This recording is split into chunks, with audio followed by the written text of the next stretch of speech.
Hey everybody, welcome to AchieveUnite News. We've got a treat for you. We've got Theresa Caragol. She's the CEO of AchieveUnite, I believe, and wrote a book, been around in the channel for quite a while, knows a thing or two about channel partnerships, and we're about to pick her brains. Um, Welcome, Theresa. How are you? I'm great. Thank you so much for having me today.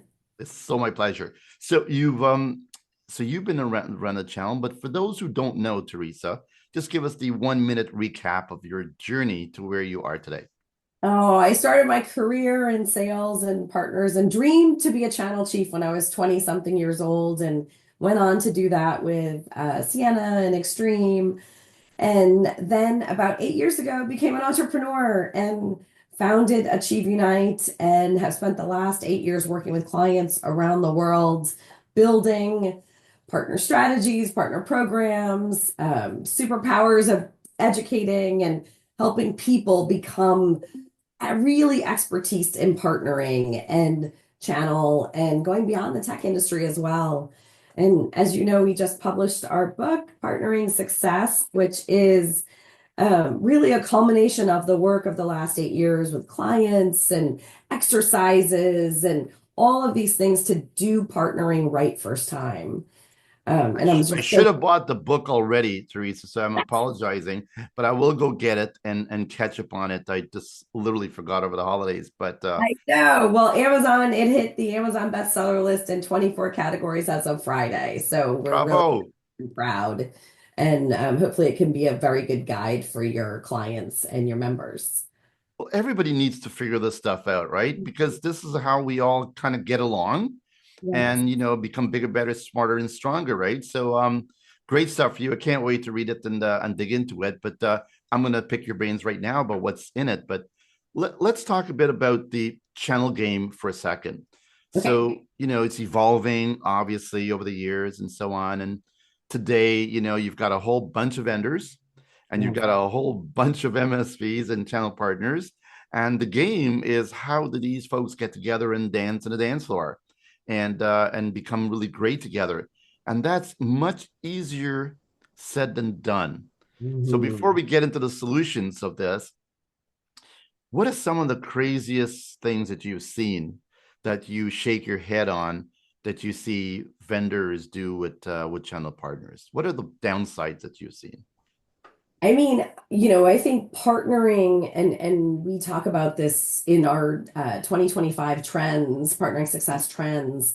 Partnering is becoming more important, not less important. This notion of the ecosystem, this notion of strategic alliances is way more important than I've ever seen before. This notion of influencers and how you create this flywheel effect of partners and a ripple effect across the world, leveraging your ecosystem. It's like nothing we've ever seen. And now it's not as if it's a channel partner and a vendor and that's it. It may be five companies together bringing a solution to a customer. So it's getting more and more complex. And we have the hyperscalers and I got to buy my solution because I want my credits for Azure or AWS or Google. So we have that whole part emerging in all of this. So pretty exciting time. Well, it used to be simpler, whenever it was just buying and selling transactions, right? Yes. But now, rewarding partners just for selling stuff is no longer the thing, right? And a lot Mhm. of vendors, maybe I don't know what your thoughts on it, but vendors, sometimes their leadership is not all in, with partner and channel. Sometimes they sort of set and forget. They think they can automate partnerships. Sometimes they think, hey, I've got a PRM portal, I'm done. Yeah. So there's a lot of misrepresentations, I believe, from the vendor side of what the partners want, right? But what do you think are the one, two, three things, Theresa, that every vendor better get right to make their partners rock? Well, so funny enough, the three things that make it right, and this goes for vendors and it goes for partners, is really our system. So the foundation of everything we do, it's in a little grid here, is trusted business relationships. So the degree to which organizations build individual trust, but also organization trust, right? Mhm. And getting that trust foundation correct. And we talk about that in individually with PQI. We talk about that in how you build your partner experience. So the trusted relationship piece is critical. And then the second piece is how do you get partnering right? Are you easy to do business with? What's the experience that your partners have? What kinds of incentives do you create? Are you invested in partnering for the long run? It's getting harder and harder for vendors to have half in, half out strategies because so many companies are going all in with partnering. And I see that as a big shift over the last couple of years that people used to be able to be half in, half out, and it's okay. It's not going to be okay, I don't think, in the next few years. So, this notion of how you're very clear with partnering from a business acceleration standpoint. And then the third piece is, you've got to invest in your partnerships. We call it partner lifetime value. Think about customer lifetime value. Mhm. AchieveUnite coined the term partner lifetime value. You've got to invest in them for the long run. It can't just be about a transaction. And by the way, you can't invest in everybody. So it's quality over quantity as well. Some great points. When you look at the trends, let's talk about the trends. So Okay. where do you see vendors need to shift? I mean, obviously it takes two to tango, as they say, right? The Yes. partners also got to meet the vendor at some point, right? Yeah. And it just can't be a one-way street. So what are some of the things, first of all, let's talk about what vendors must be doing, building trust and all these things. But what are the trends that they must be doing in 2025? In 2025, first of all, AI is redefining ecosystem partnerships. It's transforming strategies and incentives and enablement. I am unbelievably proud of our team and Jessica, I believe she is the smartest in the world in partnering in AI right now, and how you can build AI into your education, your engagement, your incentives, your education program for your own people. We're really pioneering a lot of that space right now. And that is a big area to focus on. But Um, look, give me some examples there, Theresa. How does AI help vendors in their partnerships? oh my goodness. So think about if you have an ability to combine our best practices of partnering plus AWS's best practices of partnering plus two other vendors that have a solution all into one knowledge bank. And any seller that wants to leverage that solution, that capability, can just ask a question and get an answer within seconds Hmm. and then go talk to that customer about their problems. Or even better, they're in the customer situation and they can ask the AI engine how it would solve five or six organizations, which all used to have to be done manually, right there in front of you. It's going to transform how we sell. It's transforming productivity. There are so many capabilities to make our speed to answers and our complexity simplified.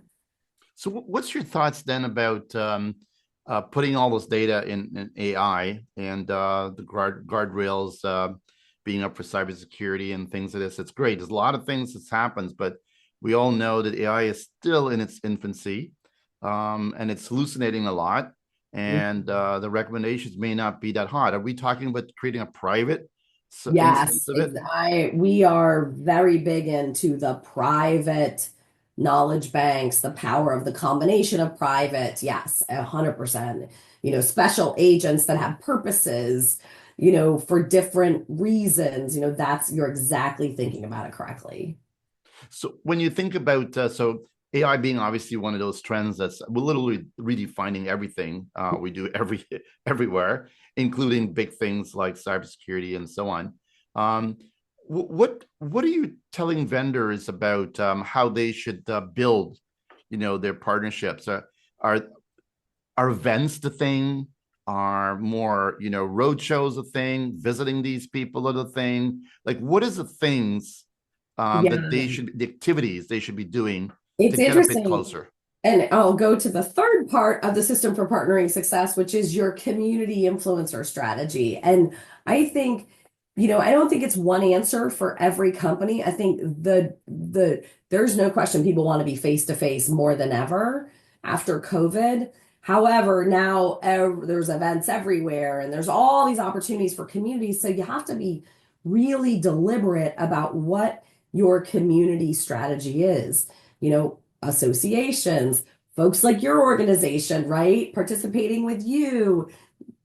Think about AWS reInvent, right? These events that are becoming the place to be. And we actually have a tool in the book to map out what your community strategy is and where you should play based on your goals.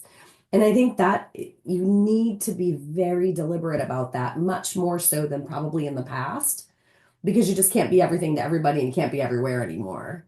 Yeah, I mean, with 300 events a year alone Right. in the market, it's crazy. But also we on the other side of the fence, right? A lot of MSPs and channel partners are saying we just can't also go to all the events, right? Yeah. And it becomes a little bit challenging because they're getting a lot of information, obviously remotely, Yeah. and a lot of them are still comfortable with Mhm. and not traveling. And as you Mhm. know, traveling is a little bit challenging Right. these days. And on top of that, it's getting more and more expensive, right, to send your team to different locations Yeah. and so on and so forth. So there has to be some sort of synchronizing to ensure you've got the right fit. What are some of the things that you would advise vendors to do when they're thinking about any type of face to face? Well, I'm going to just do one part and then I'll go back to the face-to-face question. There is still incredible value in virtual cohort learning. You and I have always talked about cohort learning, peer group learning, forums. That still stands. Organizations like Zoom and Teams, they do a great job of creating engagement, and it cut costs, it cut time. That productivity curve goes up. So that continues to be a big part of learning. So I think that we need to be building those strategies in for 2025. I also believe the face-to-face experiences, you're going to see more local. You're going to see, we're doing these incredible co-sell experiences with a few vendors, a partner, and AWS together. So how do we do things that bring organizations together for a very focused purpose, for a very set period of time with specific outcomes? I think that's going to become more important. And of course, we're going to have your places like you're the community, in Canada, the community orchestrator for, those will become more special and really important as well. Yeah, I think that the more regional, local, Mhm. smaller, more nimble, very Yes. specific type events. It just cuts the travel, cuts a lot of stuff down. But and also in reality, every vendor, every MSP, every channel partner are all virtual in many, many ways, right? Their Mhm. staff is not at a location permanently, sometimes 2 days a week, sometimes no days a week, right? So I think it's just like everybody just gotta build a better virtual playbook, if you will, because if you can't communicate there, how do you communicate anywhere else, right? Well, and you've got to make the time for the trusted relationships. Video, we always say video is 65% better than audio, but still 35% less than being in person, right? But knowing that you've got to take the time to build trust. I think you know about our psychometric index, PQI, which is pretty revolutionary and measures and helps people identify their trust language. And not everybody builds trust the same way. And so we've had a lot of fun doing these kinds of experiences with organizations because they can start to get a common language around trusted business relationships. Because if you can accelerate trust, what happens? You can accelerate revenue, you can accelerate productivity, you can accelerate, overcoming challenges, you can accelerate innovation. So trust is really, really important in 2025, and getting better at it in this virtual world is really important. Yeah, and I absolutely agree with you. As a matter of fact, it's kind of mind-boggling how anybody could do business without trust. Mhm. And the reality is that it just seems to me that uh, trust is a currency that is sort of overused quite a bit. People talk a lot about trust, but they don't really build it. They don't build it or they don't know how. I mean, I think until we built this, I believe still today, the only psychometric index in the world that is science-based that measures trust, it was an esoteric thing. Now there is actually a science to trust. There is actually a defined way that you build or you tear down trust. And there are actually very practical techniques that you need to be adopting in order to further it. Well, let's talk about a few of those, Teresa. What are some, one or two of those techniques that everybody should be using to build trust? Well, one is definitely understand what your own trust building style is and recognize it. And I think if you can learn the PQI language that's in the book, you can come to Achieve to do that. That helps because all of a sudden you start to go, oh, no wonder I get triggered when I have a conversation with this person because they're coming at it with a different trust building style. So one is understanding yourself and understanding the language. It's like learning a foreign language, right? It's like learning body language or learning Spanish, right? You learn the language of trust and you start to go, oh my goodness, I get it now. The second thing is learning how to lean in to hard conversations. The only times I've ever had a problem in relationships is when I avoided hard conversations and getting very good at having those difficult conversations and building your muscle of having those conversations. And we teach programs in that we do a lot of work in inspiring and learning how to do that as a skill, and then the third thing is we call it the partnering growth mindset, but it's really having this mindset of if you believe the pie is fixed and one person wins or loses, or I'm competing with someone else and therefore they can't be successful, it gets into a spiral of, it's hard. And so you've got to adopt this growth mindset. And that's a big part of how you can accelerate trust. And individuals can shift how they handle situations. Those are big tasks, my friend. Sometimes it's hard to convince people, right, to change Yeah. and to adapt. And I believe there's if I'm correct, there's like four types of people in the world, depending on I look at them through lens of an animals. There's dolphins, elephants, lions, and monkeys. Oh, And wow. and if you're able to categorize people in the right animal, you realize, well, they have a certain type of characteristic, Mm, and you need to communicate to them in a way that they like to be communicated. As an 100%. example, if you're categorized as an elephant, apparently you like a lot of data, you like a lot of spreadsheets and a lot of numbers and so on. So you can't just talk the talk. You got to actually, Right. show the data and so on. And if you talk to a dolphin, you better be talking some emotional stuff. And Right. if you talk to a monkey, apparently I'm a monkey. It's just you could bounce everywhere and maybe you won't land anywhere. But the Yeah. reality is that every human, when you communicate with them, communicates differently. So Yeah. and understands differently. So It's so true. I do think what we proved doing our research with Arizona State and Notre Dame and the University of Glasgow is that these are muscles that can be developed. So they are skills that can be improved so that over time, I might be dominant. You might dominantly be a monkey, but you can be an elephant in certain situations. You can be a lion in other situations, and you develop that into part of your expanded language, if that makes sense. yeah, once you don't become a snake, apparently. There you go. Exactly. So one of the things that I always worry about when I talk to vendors is about the leadership in terms of how they think about, are they a partner centric? Is there a partner friendly? Is a partner only? Do they even really care? Yes. How important is leadership to be all in channel partners Well, for companies to be you successful? know, it is an evolutionary initiative in some cases. I do believe partnering is not a sales initiative. Partnering is a way of life. It is a go-to-market. And in the book, we talk about the best practices for leadership to get behind partnering and what needs to happen if you want to do it and do it right. Because otherwise, you waste a lot of cycles. And So all in may be different for a company that's going to be doing it with a couple of product lines versus a company that's going to do it for their entire go-to-market, But yes, you're exactly right. Leadership needs to have the right support depending on that strategy. 100%. So Theresa, what are some of the other things in the book that we should be noting that's going to help these vendors to do better?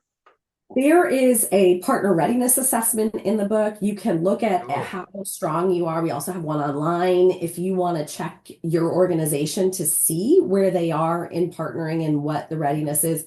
There are partnering uniters and partnering deflators. And so there is what are the ways you break down partnering? And you can look and say, wow, my organization is actually doing 8 of the 12 deflators. Oh my goodness, no wonder we're struggling. There is also assessments for you personally. How good are you at partnering? Because this is as much about the organization as it is about ourselves and how we all have to improve in partnering. So there's lots of tools and activities. That's probably one of the things I'm most proud of in the book that you can leverage to improve your own skills as you go along. That's so cool, and I'm really happy to see that because you know, partner readiness is I mean, are you ready? You've got to be ready.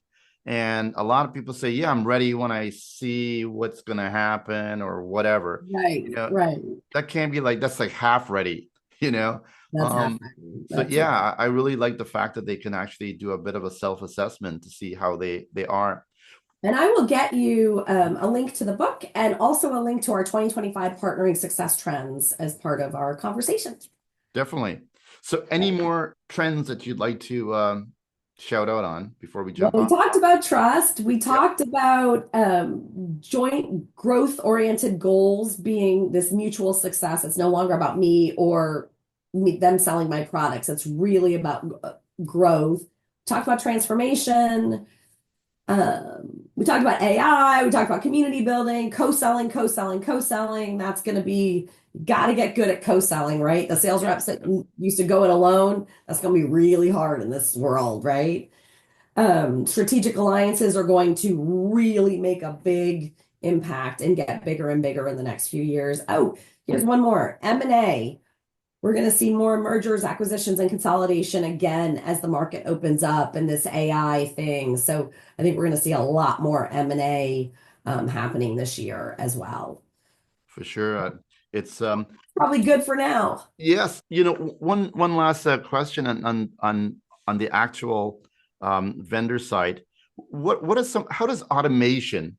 We talk this talking with PRMs. We know a lot of folks don't really visit these things anymore. Blah blah blah. There's so many of Right. them. Right. What's your take on automating partnerships or Automating approaches? partnerships is critical, but you can't automate a bad strategy or no strategy. So I see organizations trying to automate things that are broken or they're not, they don't have the right leading and lagging indicators for success. And then they're going to do a PRM, but they don't have their program and their strategy right. They don't have the right partner type. So automation is 1,000% essential. You got to get your strategy, you got to get your program, you got to get your go-to-market right. So before you think about automation, make sure you've got the right things in line. And automate the right things. Yeah. But no, I'm a huge fan of, you and I have many friends that are in that space that we're really grateful for. They're doing a great job. Absolutely. So, I mean, we can go on with 100 different questions here, but just before we finish off, what do you think? How would you advise partners to be looking at vendors in 2025? I mean, we talk a lot about what vendors need to do, but what should partners be doing to be a little bit more open, a little bit more, you know what I mean? How do they be more receptive?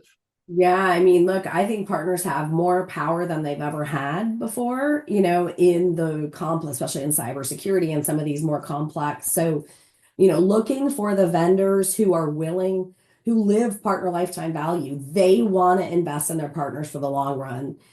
Double down on those kinds of companies.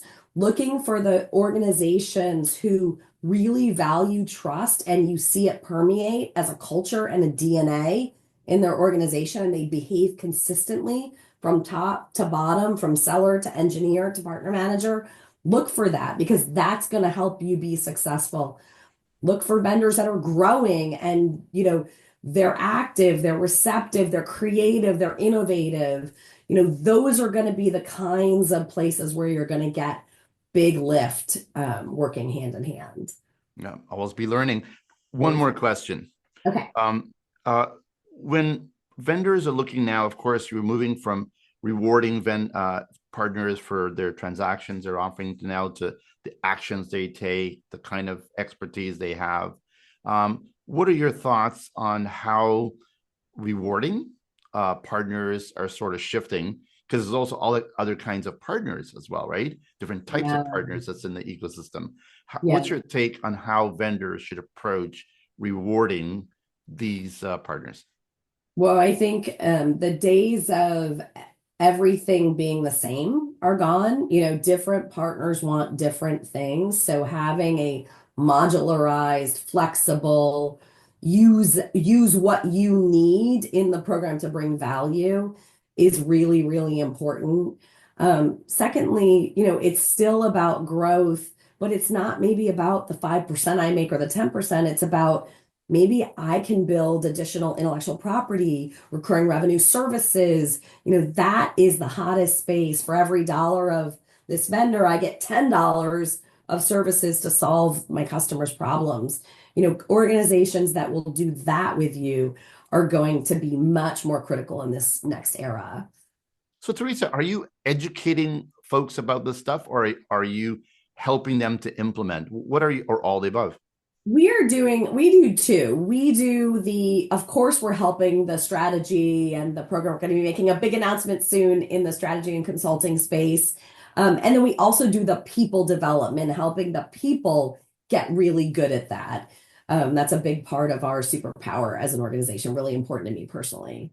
You have to be certifying some people because Yeah. it's very difficult to really talk the same language. I mean, we all go to Mhm. school and go to universities, and if you go and become a doctor, doctors have a certain way of doing things, and they communicate in a certain way. And sometimes there's a disconnect, because everybody thinks they're an expert, but Yeah. they all need to kind of consolidate. So it is a sort of a certification type thing you do, or what is it? Yeah, we do. We have a number of certifications in the Cool. AI space, in the partnering acceleration space, and in the partnering success, the seller, the partner manager, the marketer. We've gotten really good at building out those programs for organizations so that they can certify their people in this partnering success methodology. So, Well, yeah. And then we're going to see more from us on that in 2025. Well, Theresa, keep going because Thank you you. make my life easier. Oh, So, thank you so much, Julian. I because appreciate your time. once you educate these folks, it's so much better and easier to to do business and generate awareness and do what we got to do. But it needs a certain level of understanding of how Does. to It channel. really is. You get the Yes. last word, Theresa. What do you want to tell everybody and website address for them to learn more? AchieveUnite.com is our website address. And please contact us if we can support you in any way for your people, for your programs, for your strategy, for your co-sell initiatives. We're here to help and serve. Great. I feel like the guy with the hot sauce, tell the people what you want, that camera. But, great Thank stuff, you. Theresa. Keep up the great work. All the Oh, best in thank you so 2025. much. My pleasure. Cheers.